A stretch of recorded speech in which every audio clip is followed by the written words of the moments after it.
Val, anem ara a les varietats de la llengua. Val? Ho teniu en la pàgina 207 de valencià. En totes les situacions comunicatives, depenent d'en qui estem, utilitzem un llenguatge diferent, un nivell de llenguatge distint. És a dir, per exemple, si esteu parlant en amics o en la família, utilitzeu un llenguatge col·loquial.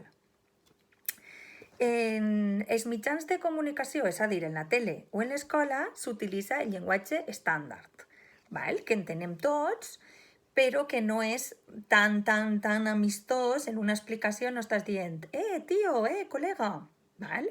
O, per exemple, si vas al metge, també no utilitzes el llenguatge col·loquial, sinó un més estàndard. Després, en les obres literàries sí que canvia i el llenguatge és més cult i per això es diu que és una llengua més culta o literària.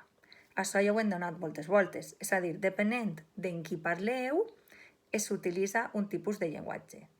Però després, segons la zona geogràfica en la que hem nascut o vivim, es parla un dialecte distint. És a dir, que encara que tots parlem la mateixa llengua, tenim diferents paraules o expressions que canvien, que és una particularitat, és una característica pròpia de la zona en la que vius. Val? Per exemple, jo sóc de la Marina Alta i el meu parlar és un poc distint al vostre, perquè jo utilitzo algunes paraules de manera diferent.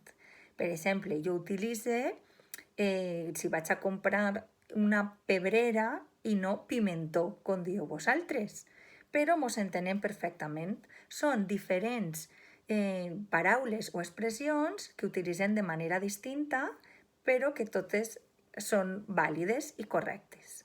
Val? Molt bé, adeu, un beset, fins la pròxima.